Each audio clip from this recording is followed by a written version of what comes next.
சித்துபகல் கிச்சனுக்கு வணக்கம் ஃப்ரெண்ட்ஸ். இன்றைக்கி நம்ம வீட்டிலேயே ஹோட்டல் ஸ்டைலில் எப்படி ஹக்கா நூடுல்ஸும் டொமேட்டோ சாஸும் பண்ணுறது அப்படின்றத பார்க்கலாம்.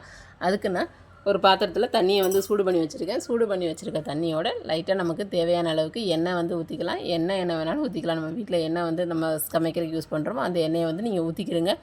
ஊற்றிட்டு எண்ணெயும் தண்ணியும் வந்து நல்லா கொதிச்சு வரணும். கொதிச்சு வர ஸ்டேஜில் என்ன பண்ணலான்னா, நம்ம எடுத்து வச்சுருக்கிற நூடுல்ஸ், நான் இன்றைக்கி எடுத்து வச்சுருக்கிறது ஹக்கா நூடுல்ஸ் தான் எடுத்து வச்சுருக்கேன். நீங்கள் வந்து என்ன பிராண்ட் வாங்கிக்கிறீங்களோ அந்த பிராண்டு வந்து போட்டுக்கோங்க. ஸோ அந்த நூடுல்ஸை போட்டு ஒரு 5 மினிட்ஸ் வரை வேகிறதுக்கு விட்டுட்டேன். ஸோ இப்போ எடுத்து பார்த்தோன்னா நல்லா வெந்திருக்கு பாருங்கள்.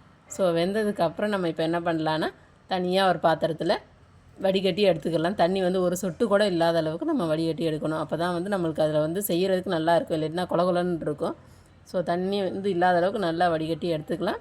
எடுத்துகிட்டு இப்போ என்ன பண்ணலான்னா, ஒரு வானலியில் எண்ணெயை வந்து சூடு பண்ணிவிட்டு அது கூடவே நமக்கு தேவையான காய்கறி எல்லாத்தையும் போட்டு நல்லா தாளிச்சிக்கலாம். அதுக்கு நான் என்ன காய் எடுத்து வச்சுருக்கேன்னா, இன்றைக்கி வெங்காயம், கேரட்டு, குடமிளகா, அது கூடவே முட்டைக்கோஸு, பூண்டு, இஞ்சி எல்லாத்தையும் வந்து நான் சின்ன சின்னதாக கட் பண்ணி வச்சுருக்கேன். ஸோ நீங்கள் அதில் எல்லாத்தையும் ஒன்றா போட்டு நல்லா கிளறிக்கிறங்க. நல்லா வந்து வெந்து வரணும். வெந்து வந்தால் தான் அது சாப்பிட்றதுக்கு நல்லா டேஸ்ட்டாக இருக்கும்.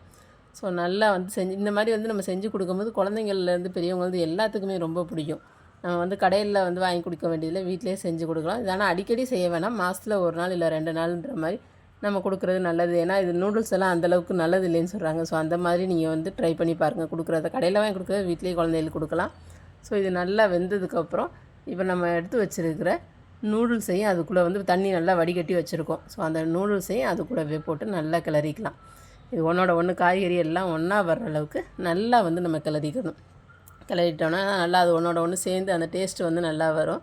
ஸோ நான் இதுக்கு டொமேட்டோ சாஸ் வந்து வீட்டிலையே செஞ்சு வச்சுருக்கேன். நீங்கள் கடையில் வாங்குறவங்க கடையில் வாங்கி இதில் போட்டுக்கலாம். டொமேட்டோ சாஸு, சோயா சாஸ், என்ன சாஸ் வேணுமோ அதை வந்து நீங்கள் போட்டுக்கிறங்க. உங்கள் டேஸ்ட்டுக்கு தகுந்த மாதிரி சில்லி சாஸ் வேணுமான்னு. நான் வந்து டொமேட்டோ சாஸ் வீட்டிலையே, இதுக்கு முன்னாடி நீங்கள் யாரும் புது வியூவர்ஸ், பழைய வியூவர்ஸ் யாரும் பார்க்குறவங்க நல்லா தெரியும், ஃப்ரெஞ்ச் ஃப்ரைஸோட எப்படி டொமேட்டோ சாஸும் பண்ணுறது அப்படின்றத நான் வீடியோவில் போட்டிருக்கேன். ஸோ நீங்கள் புது வியூவர்ஸ் யாரும் பார்க்குறீங்கன்னா உங்களுக்கு வந்து நான் டெஸ்கிரிப்ஷன்லேயும் வந்து அதை பற்றி நான் போடுறேன். நீங்கள் அந்த லிங்க்கை போய் பாருங்கள், எப்படின்றது தெரியும். ஸோ இது வெந்ததுக்கப்புறம் லைட்டாக என்ன பண்ணுறோன்னா, இது கூட கொஞ்சமாக சால்ட்டு, பெப்பரு, மஞ்சள் எல்லாத்தையும் போட்டு லைட்டாக வந்து கிளறிக்கணும். ஸோ அது கூடவே நான் டொமேட்டோ சாஸ் வீட்டில் பண்ணி வச்சுருக்கேன். டொமேட்டோ சாஸையும் அது கூட நான் வந்து டேஸ்ட்டுக்கு தகுந்த மாதிரி வந்து போட்டுக்கிறேன். ஸோ போட்டு நம்ம வந்து செய்யும் போது இதில் எந்த ப்ரிசர்வேட்டிவ்ஸும் ஆட் பண்ணல, வீட்டிலேயே தான் பண்ணுறோம். அப்படின்றப்ப ரொம்ப ஹெல்த்தி தான் இந்த மாதிரி டொமேட்டோ சாஸ் பண்ணி கொடுக்குறது குழந்தைகளுக்கு. எல்லாருமே பெரியவங்களாக இருக்கட்டும், குழந்தைங்களாக இருக்கட்டும், எல்லாமே வந்து சாப்பிடுவாங்க இந்த மாதிரி கொடுத்தோன்னா. ஸோ ரொம்ப நல்லா இருக்கும் இந்த டேஸ்ட் வந்து பார்க்குறதுக்கு. ஸோ பார்க்குறதுக்கும் நல்லாயிருக்கும், சாப்பிட்றதுக்குமே நல்லா இருக்கும். உங்களுக்கு என்ன சாஸ் வேணுமோ அந்த சாஸை வந்து அதில் போட்டு பண்ணிக்கிறங்க. பண்ணி நல்லா கிளறிடுங்க. கிளறினா தான் ஒன்றோட ஒன்று ஒட்டி அழகாக சாப்பிட்றதுக்கு சூப்பராக இருக்கும்.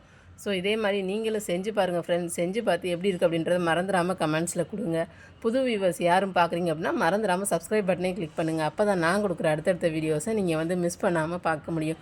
Thank you friends. Bye bye friends. இன்னொரு நல்ல ஒரு வீடியோட அடுத்து நான் உங்களை வந்து பார்க்குறேன் ஃப்ரெண்ட்ஸ்.